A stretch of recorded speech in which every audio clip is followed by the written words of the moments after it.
Not Nerd Podcast, episode 324, The Turds That Never Made It.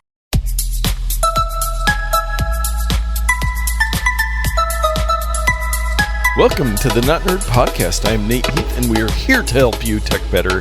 Here with me, as always, Mr. Dave Baylor. Hello, sir. I had a good time mocking you the whole time I was saying that. I was lip syncing.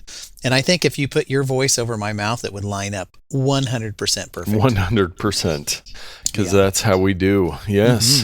Mm-hmm. Well, we are back to talk technology once again. Yes. My favorite thing to do.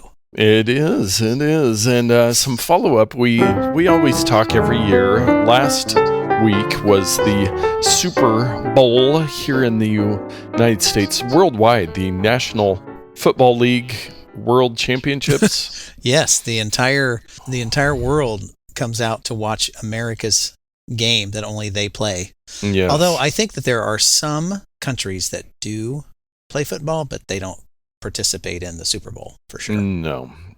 Well, is there still a Canadian I don't know. Anyways, sports, not our expertise, Yeah. But in between the football, there are plenty of ads, and there were definitely some tech-related ones. Were there any ads that really jumped out, really memorable for you, Dave? Well, the fact that you asked that just off the cuff, and I'm not prepared and I can't think of anything, leads me to believe that I found nothing memorable.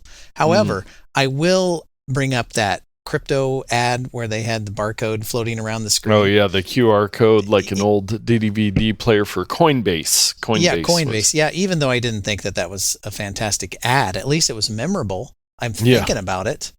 Yes, they spent $12 million to have a QR code floating.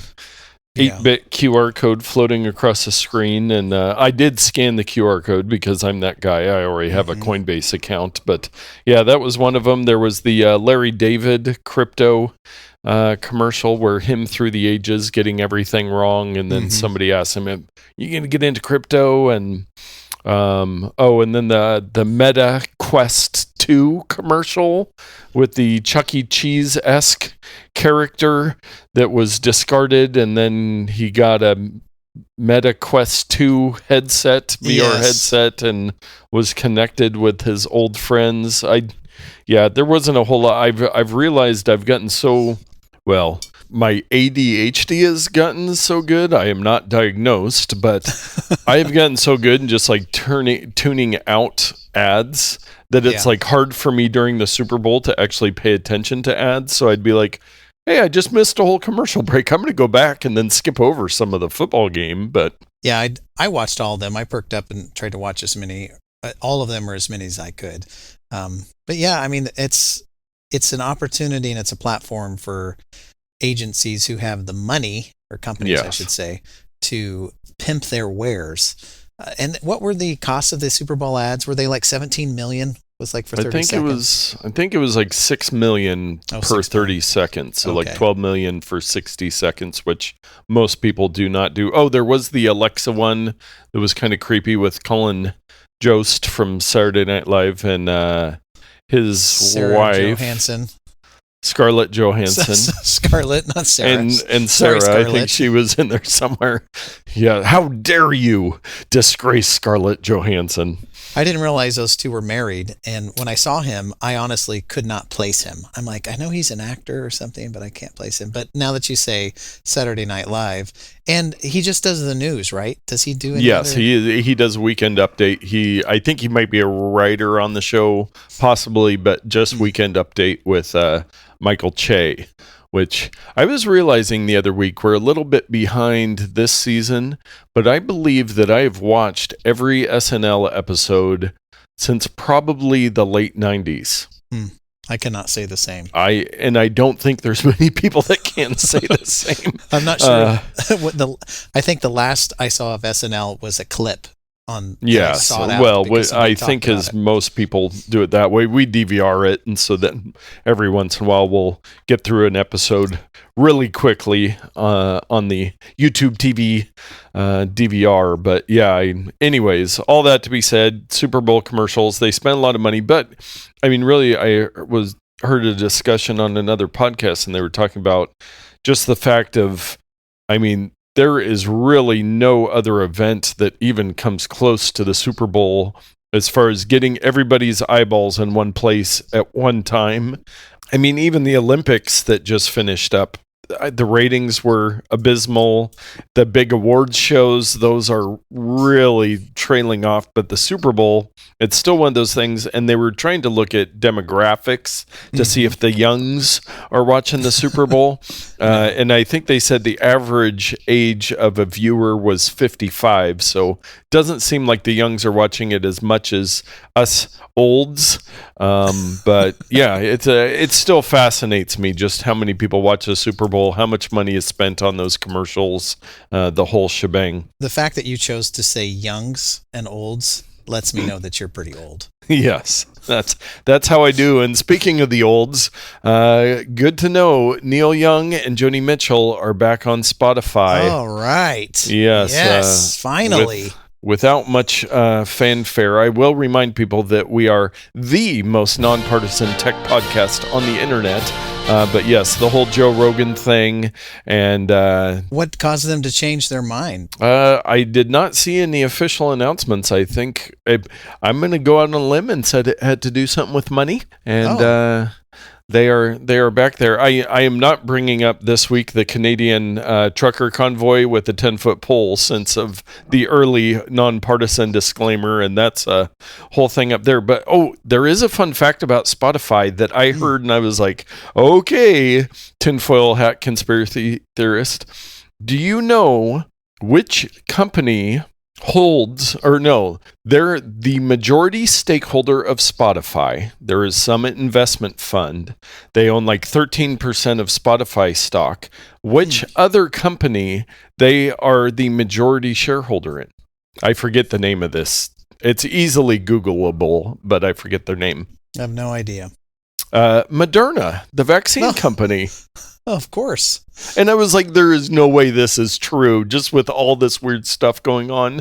I Googled it. Yep, the top shareholder for Spotify and Moderna it's the same investment fund, which just goes to show you, it doesn't go to show you anything besides the fact, probably, that there are these major investment firms that just own so much stuff and have such a big investment in so many different things that it's hard to comprehend.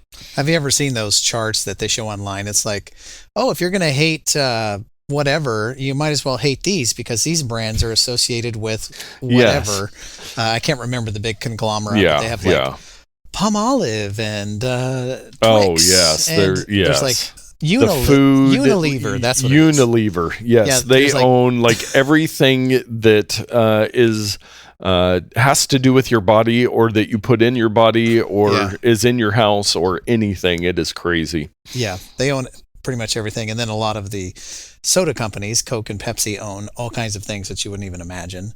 Restaurants, of course, is a big one. But it's just like, I guess Coca-Cola owns that. I had no idea. Yes, indeed. And going from large scale to small scale, we need to get caught up in this week in group text messages with our listeners. Okay. The important segment that we have, after talking about Mike's laptop for a couple weeks, we did hear from Todd about who knew that loofahs and washing in rivers would be the one thing that gets people to actually finally talk to us. Yes. Todd mentioned that he had I believe he said low-key thought about growing his own loofahs, much like your brother, correct? Yeah, Is it your brother? Yeah, my eldest brother. One of your brothers. And then we heard from Eliot, who had just and of course it was Todd and Eliot, who had just recently bathed in a river, which you were saying, we were talking about nobody should bathe in a river. So I love our listeners, and thank you, Todd and Eliot, for texting us and then me reading your text out on the podcast without your acknowledgement, permission. But I figure both of those things are pretty safe. Eliot is a diehard outdoorsman, and Todd is a diehard Luddite. Indoorsman? Yes, indeed. Yes. Yeah, Luddite was the term that I liked to describe Todd with, because it refers to these people who used to break machinery because they thought it was taking away their jobs. He had mentioned something about he's hated technology since a long time ago when he had to use Microsoft Word or something. Oh, yeah. Something about a Windows computer and one of good these days. stuff. So I think maybe the moral of this is that Todd needs to go to Australia and visit Eliot, and they can just go out in the bush and be away from technology. Yes, and they would be so self-sufficient with their particular set of skills. Yes, they would be able to survive forever. Eliot could hunt and provide all the food, and Todd could create the electricity from his little engine. Oh, his steam engine on his coffee cup and his wood stove. Man, we're starting. You heard it here first. The Not Nerd Commune is coming soon. So Todd and Eliot, we will be text messaging with you more about the details on that. Yeah. And in the should be a shock to no one article that you found from Business Insider, Wordle tracks you more now that the New York Times owns it. I am shocked. Shocked. Yes, the guy that built it for his girlfriend wasn't tracking you as much as the major international news conglomerate of the New York Times or word game conglomerate. I'm getting so fed up with all this tracking and invasion of personal privacy and da-da-da-da. It's just like mark my words, we're on a trajectory where there's going to be a massive revolt, something's going to happen, and this is going to blow up, and people are just going to be sick of it. Now, the alternative to that is that I'm wrong, and we'll just live in a dystopian future where we walk around with little floating things above our head that has our internet social points, kind of like in China, and everyone's graded by their online presence. But I just feel like all of this invasion and taking of people's personal data the big one is when people don't even know about it. It's like, oh, I'm going to download this, or I'm just going to keep this game that I've been playing. And now it's like all these trackers and invasions are happening that people aren't even aware of. They didn't sign off on that, and it drives me crazy. And speaking of tracking, I'm on the Insider page, and there's a couple ad insertions on the page. The top banner ad is Joe's New Balance outlet, which is where I buy all of my footwear from. So I have no problem seeing that ad, and I'm resisting the impulse to click and buy some shoes right now. The other ad, a little further down the page, is for IBM. And it's just a white box that has the IBM logo, said, let's create, learn how, which I don't know how I got on the radar of IBM, but oh yes, those ads, they'll follow you around all over the place. Well, and me, for example, I see 0 ads on my page. It's nice, clean, and looks beautiful. I use the Brave browser, and I got everything turned up to the max, I guess, because I don't see anything. Yeah, and I don't know why I have ads turned on for this site, but for whatever reason, I really want to support Business Insider. Yeah. Sponsor block for YouTube I've got. Disable HTML5 autoplay. LastPass. I mean, I don't see one that specifically blocks those ads, but whatever I'm doing, it's working. It is working. Well, you know what else is working? Dave's Pro Tip of the Week.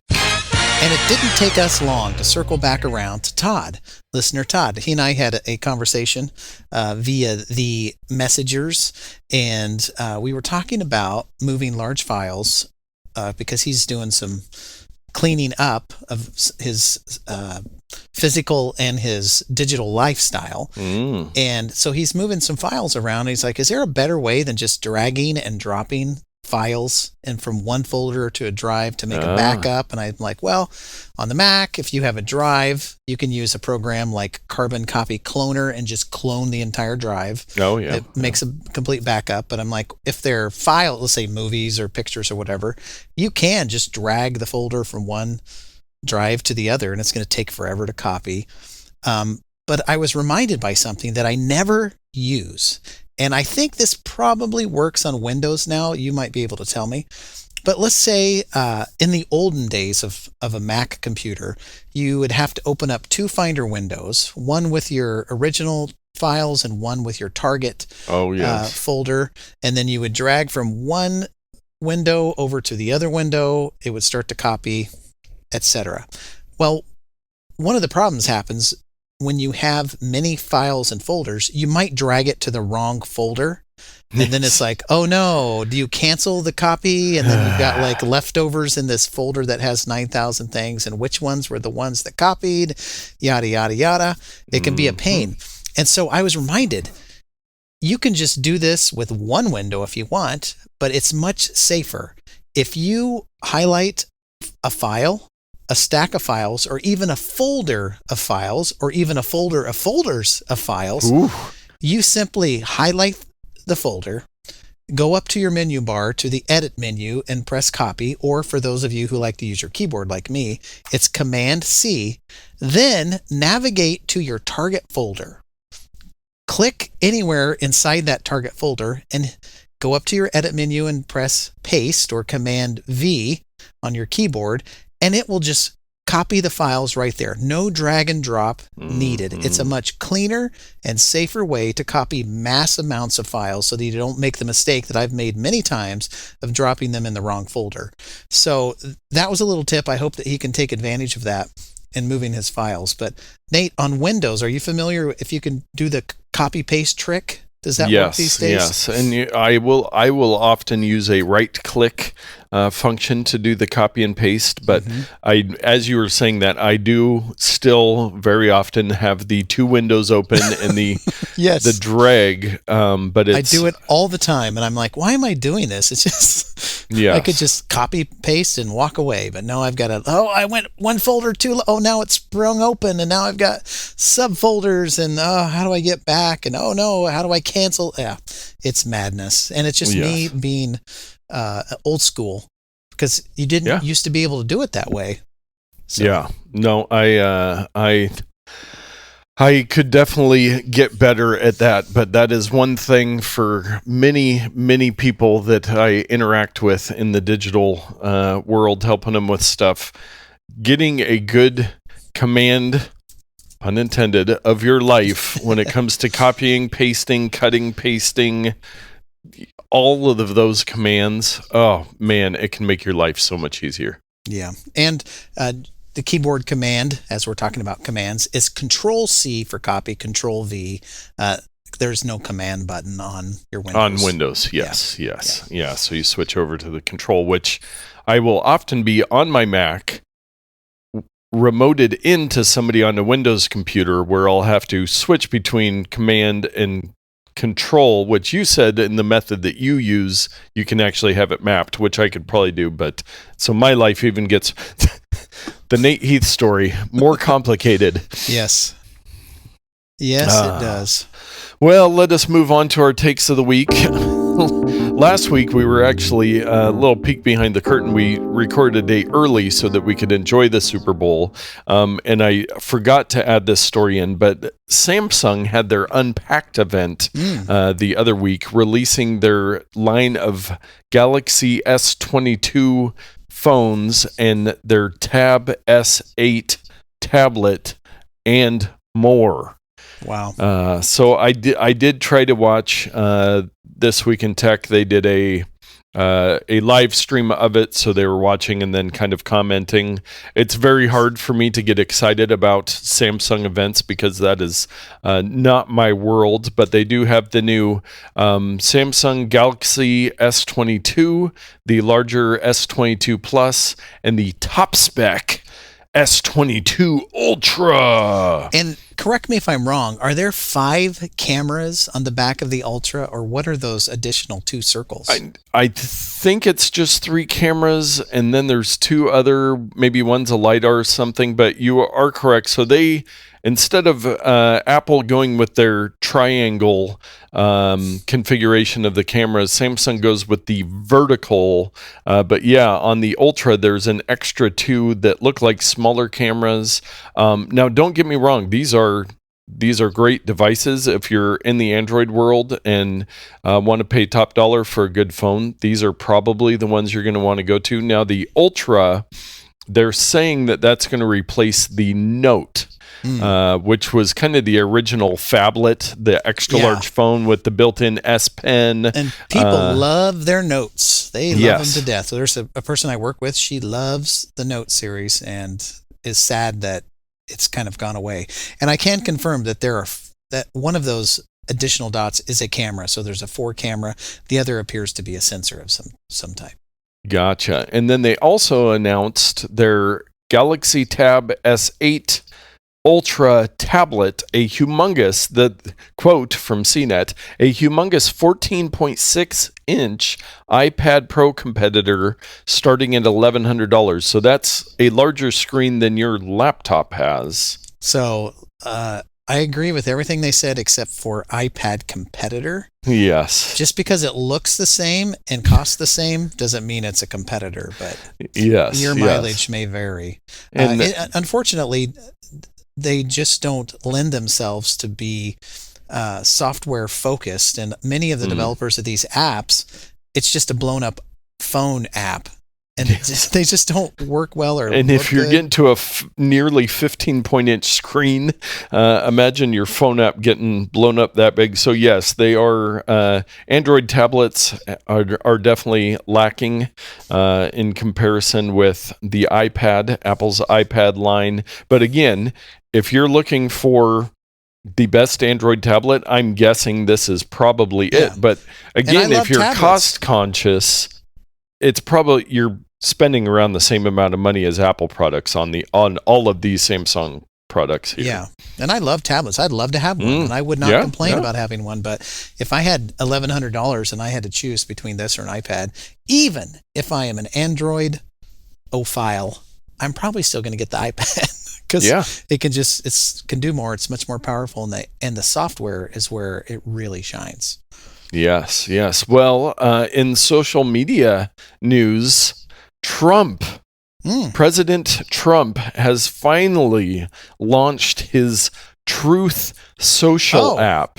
I didn't know this was something he was working on. He has ever since, I believe he left Twitter, he has been talking about starting his own social app. Now, I did try to go this morning. Monday, February 21st is when they release it on President's Day because he was a president. Yeah. So why not? But I got signed up for an account, I think, but then it was going to text me a confirmation number. I never got the confirmation and forgot to go back and try again. But I heard on This Week in Tech, they were saying that use this app, it's $5 a week. What? So $20 a month. Which, if that's true, maybe that's for, I hope that's for like some VIP. I don't know. I don't see this being a thing. So if it's the Truth app and I'm paying $5 a week, how can I determine whether the things that are being posted are truth or not? I mean, you would check to see how many times it had been reposted, which is called a retruth. I was going to. So you would see how many retruths there were on it. One thing that's kind of funny, and I don't know if this is just the way the person crafted this article, but they're quoting Representative Devin Nunes, I believe. Yes. And he says he hopes the service would be, quote, fully operational by the end of March, which, if you're a Star Wars nerd, they talked about the Death Star being fully operational.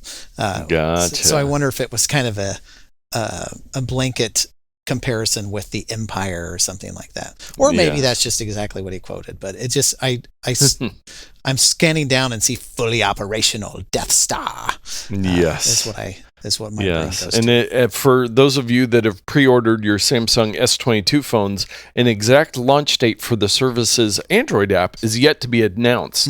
But Truth Social's website says it is coming to the Google Play Store soon. When it'll be when are they going to have the optimized Galaxy Tab version of that app? I wonder. Ooh, we will see. So yeah, I don't know. I don't know. The whole social media thing, it's a weird thing, and I can only imagine that Truth Social will bring more weirdness to the landscape. Yeah. Well, I'm sure hope their $500 beta users had a good time. Yes, indeed. This is one you had found, and I actually checked it out. It is Chrome, so Google has released Chrome OS Flex, which I just flexed for all those of you wondering why I grunted. Yes, so Chrome OS is what runs on Chromebooks, but they have made a version of the operating system that is designed to work on old computers. So if you have an old Mac or old PC around, in theory, you could download this and install it on your older device and bring new life where they would Chrome OS, all it does is run a Chrome browser with all the extensions. I mean, if you really think about it, you can do quite a bit within a web browser. Most of the work I do is within a web browser, and even more of it could be if I needed to be. But I got the USB key created with the installer on it, but I did not get any further than that yet. Have you tried anything with it yet? I have not, and they've actually done this before. I remember back in the day, you could convert your computer to a Chromebook, and everybody was like, why would I do that? So nobody did. But this is targeted specifically for older computers, and I don't know where I would find an older computer. I know. Where would I find one? I think I could use this old iMac next to my desk, or one of the 3 old MacBooks behind my old iMac next to my desk. I'm going to count the number of old computers within 20 feet of me. 1, 2, 3, 4 maybe, and one of them is a Chromebook. I'm thinking 5 or 6. Oh, here's one. Yeah, so 6, I believe. And there's an iMac behind you back there too. I counted that one. I don't know if it will work on that one. What do you think? Yeah, I don't know. They do have a list of devices that are specifically have been checked. So, and again, I didn't get in there, but if it's something you want to play around with, if you've got an old computer that just doesn't run very well, if it'll work, Chrome OS Flex might be a good option to get that going again. Well, not to make this the Todd episode, but Todd's been limping along his old MacBook that has a GPU issue. Yes. Every time it switches to the, what is it called? Not the integrated, but the discrete. Yeah. Why they use that word, I don't know. But the discrete GPU, it'll crash or whatever. It's a flaw in the computer. I wonder if installing something like this would just completely ignore the discrete GPU, and it might work for something like that. So who knows? Maybe I'll experiment with it. True. And as with all things, this is in beta, and Google is very clear that it might have some instability. And it's also Google who likes to try things and then get rid of them. So if you're building your business or your livelihood around Chrome OS Flex, I don't know that I would do that yet. Yeah. And it's funny that it's Flex. Like where did that come from? They're really flexing their technology. Yes. So we might find this on our next article. PC Mag did a article with, it looks like K. Thor Jensen and Jason Cohen put together the biggest software flops of all time. This ought to be fun to go through. I have not looked through this, but I'm going to scroll through it quickly. Yes. The first one is E.T. the Extraterrestrial game on Atari, which was just atrocious. Horrible. The guy programmed it like in a week. And which is amazing. Yeah. Only this guy could have done it. And but it's you can imagine what a game is like after a week or two. And then release to the masses, it had a lot of problems. Yes, it did. The next one, Lotus Jazz. Now, some of us olds might remember Lotus 123 for productivity back in the 80s, but I'm not familiar with Lotus Jazz. Me either. This is new to me. What does Jazz do? It says Jazz was a productivity suite folded into a word processor, spreadsheet, and database program for Macintosh systems. Released in 1985, it retailed for a staggering $595, came on 4 floppy disks that had to be switched and swapped while you ran the program, and it was a tremendous bomb in the marketplace. I wonder why. Yes. It's like, I got to go over. I'm going to do my spreadsheet now. A click. Oh, eject disk. Where's the spreadsheet disk? Yes. Yes. Davey, did you grab the disk? Bring it in here. Where's what? disk 3? I need disk 3. I'm using disk 3 because we paid $600 for this software. Yeah, totally. It does say, as we noted in the November 1987 issue of PC Magazine, this klutzy multifunction program fell well short of Lotus's reputation for fast, innovative, highly functional software. Oh, man. A Crazy. vest pocket holder for the disc is a collector's item today. Oh, ooh, quickly to eBay. You probably have one in your garage. Yeah, probably. The next one is GNU Hard, GNU. Unix was first developed in the 70s, and by 1990, the GNU project decided it was time to replace it with free offering called GNU Hard. Point of order, I believe it's pronounced GNU. It's GNU. GNU. No, it's like I've got some milk in my throat, is how you pronounced it. Yeah, so 30 years after work on the project started, GNU Hard has yet to be released as a working operating system. Oh, man. You were offending every Korean person here who have names with GN next to them. So yes, I apologize in advance. Then we have Apple's Copland operating system. I'm not even familiar with this one. Oh yeah, so I think it's Copeland is how you pronounce it. It's after a composer. I see that you were into classical music. Yes. Copland. That was a movie starring Sylvester Stallone back in '84, I think.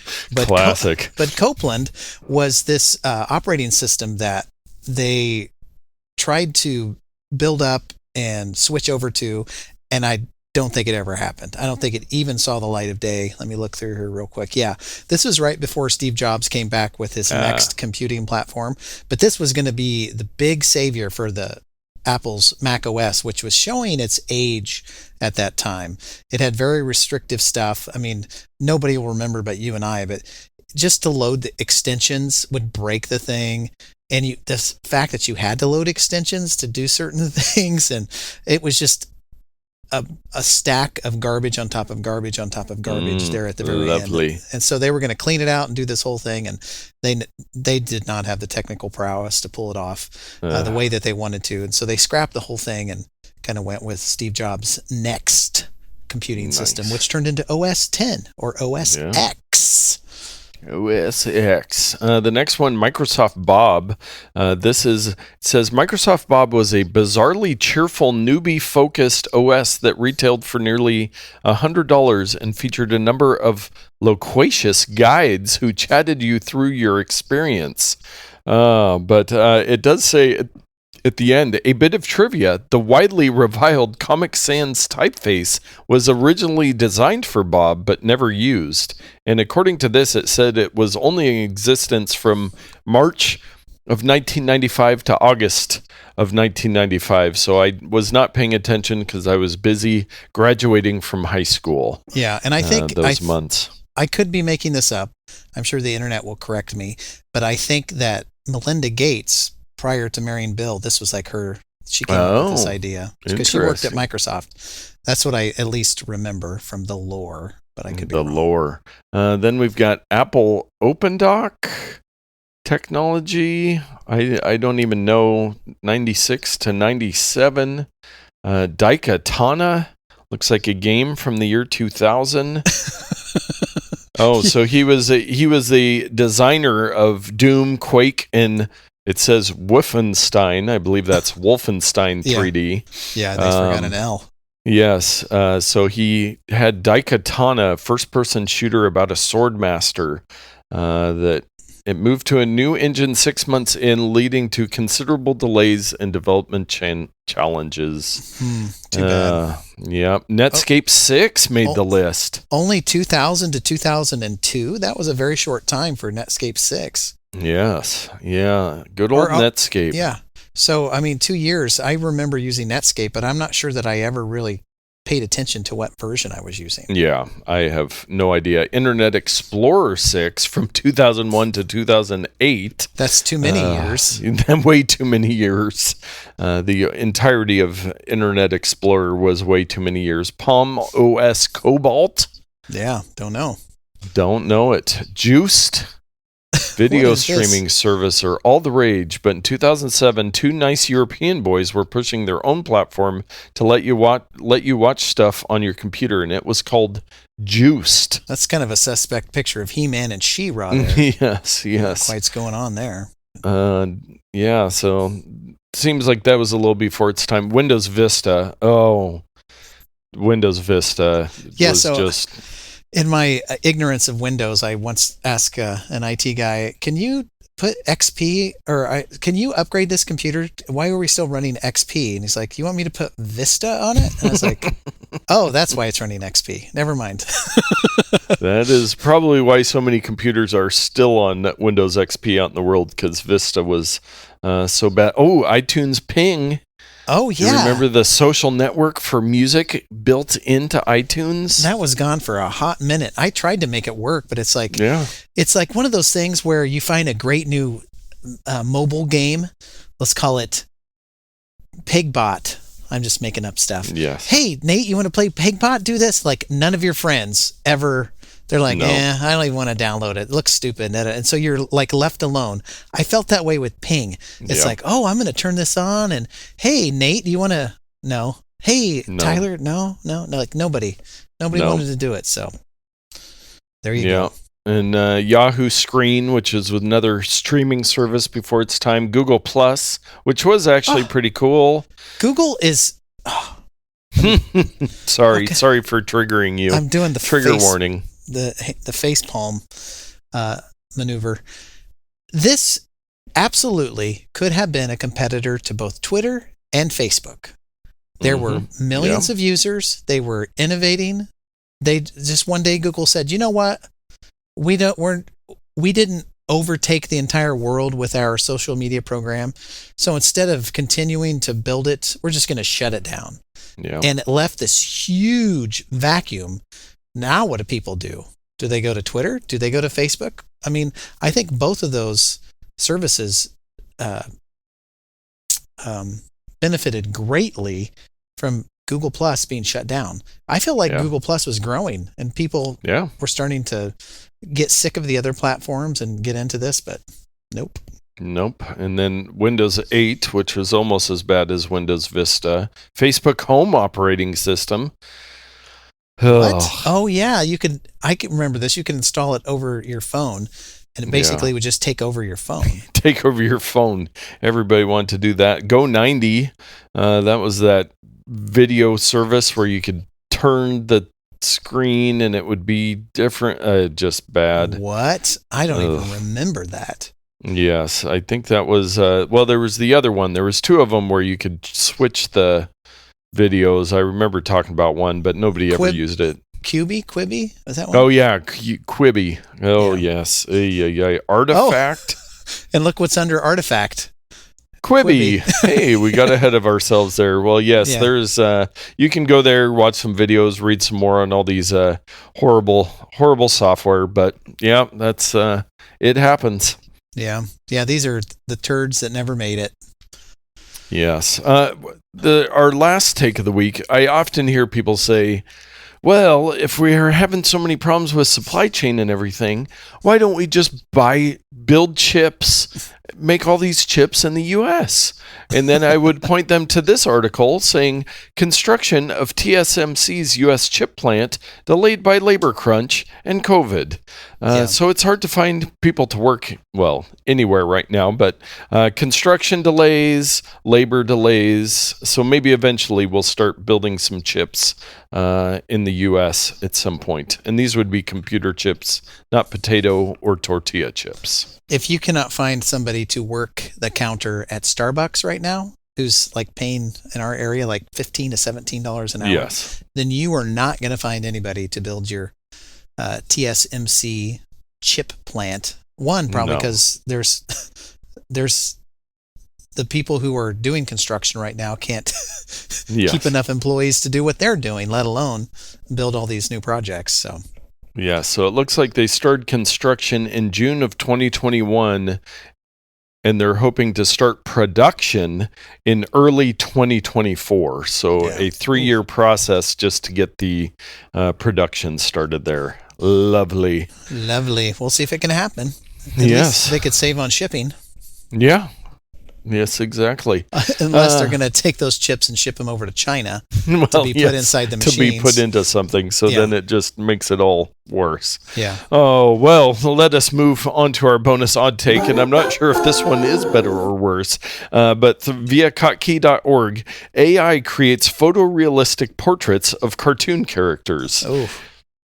So there are, you go there, and the first one is, I am completely blanking on the bartender from the Mo Sizlak. Yeah, There Mo. it is. Oh, Yes. wow. That's crazy. Yeah.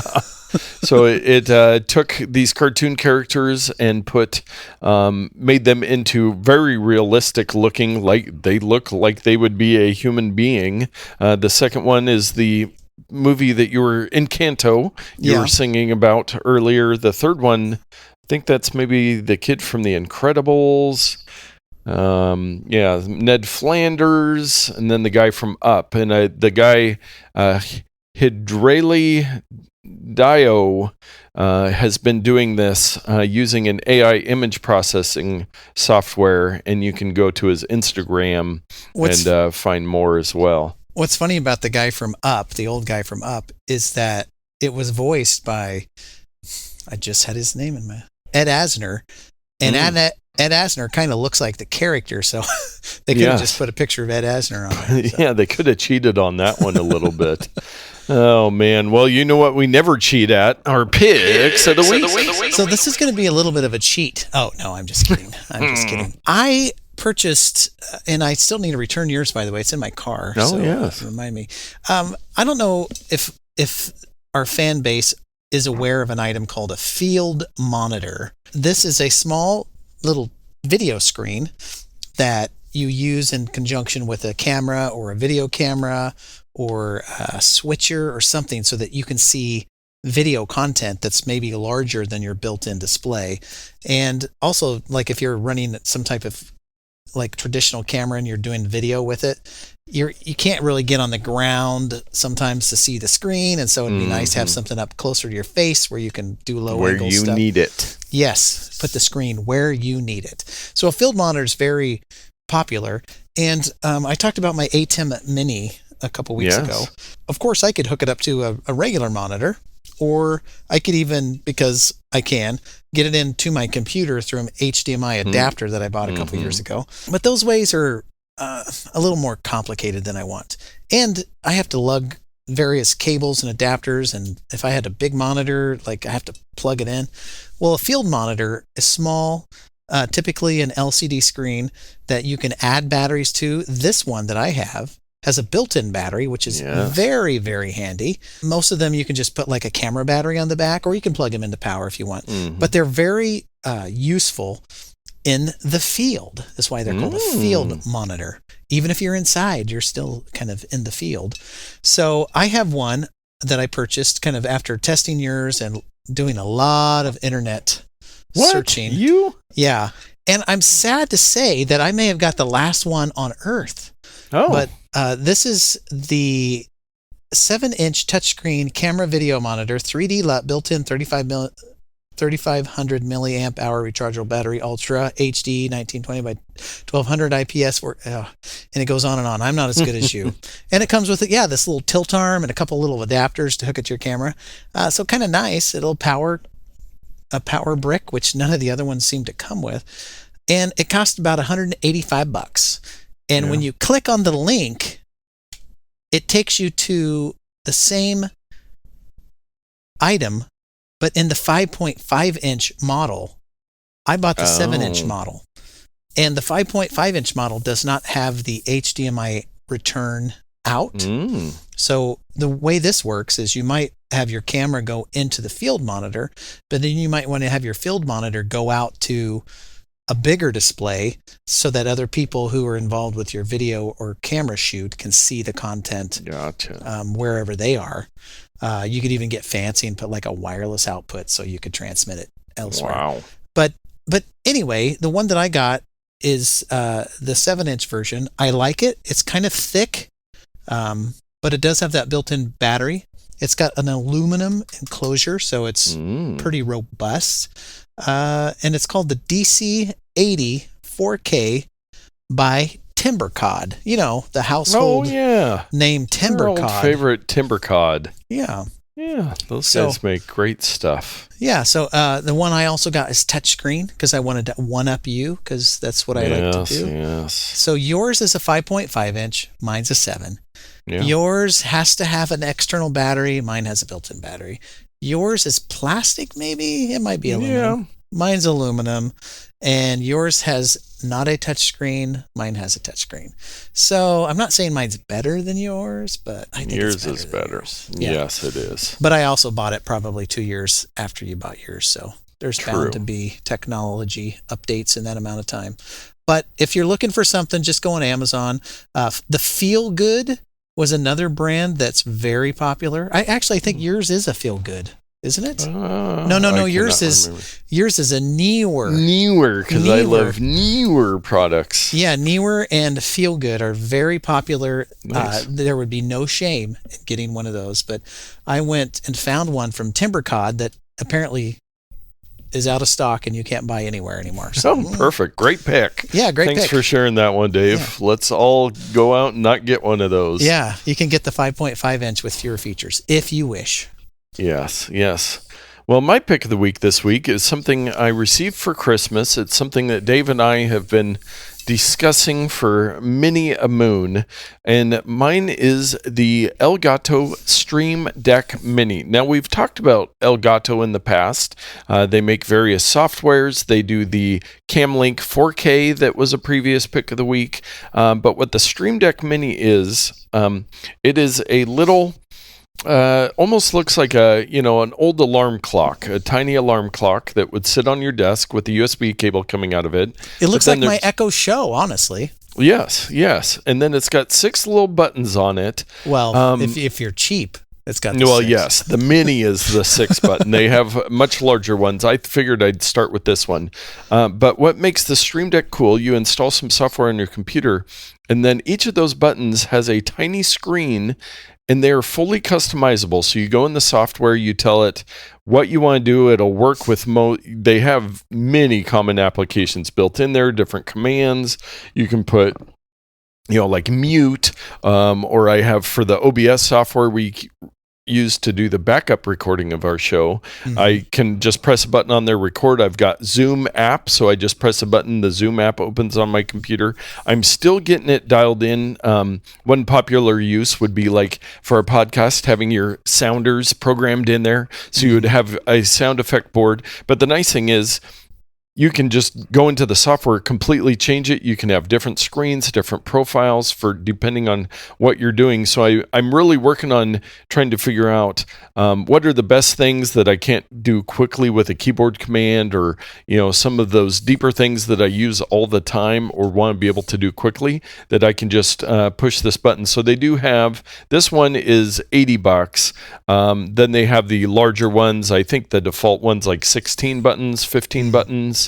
But much like your A10 Mini Pro, they have different versions. Now they also, if you are thinking, hey, maybe I would like something like that, I wish I could just try it out, they do have an app that you could put on your phone or your tablet, and I believe there is a subscription fee, but you can do a free trial of that. So if you're like, oh, I think that could be helpful for me, I would recommend doing a trial of the app, and then you could see if it's something, and whether you needed a dedicated device, or if you're somebody like Dave who has 500 old phones laying around, that maybe you could use one of those. But it's really a cool little device, and just works really well. You can do custom icons on there. You can have it do just about anything you can do on your computer. So yeah, this is one of those things that I covet and probably will get at some point in time. But I wanted to get my field monitor first. Because something that honestly, when I'm not using it in the field, I have it hooked up to my ATEM mini switcher, and then I'll have various video games or camera sources or whatever plugged into that, and then the ATEM can go into my computer and be used as a webcam. So just you wait, Nate. When I get everything dialed in the way I want, some of my Zoom calls are going to get pretty dang fancy. Very nice. I can't wait. So it looks like I'm trying to look up the Stream Deck software, and it looks like it's maybe $3 a month, $25 a year, but I thought they had like a lifetime version. Yeah, I think when I was looking into it, it was like $20 a year or something like that. Yeah. And you just pay it ad infinitum. And that's okay. So with mine, I don't have to pay a subscription. I have the hardware device, but you pay a little more up front. But it is nice, and I'm excited to find better ways. I need to go see what other pros are using on theirs, how they've got it all programmed. But just a ton of features, and it was a nice little Christmas gift for me to play around with. Yeah, I definitely want to check it out and see what the hubbub is about for sure. Very nice. Well, the hubbub has ended for this episode. We have talked tech at you long enough. Thank you so much for listening. Make sure you tell a friend, tell a foe, so everyone can get out there and tech better.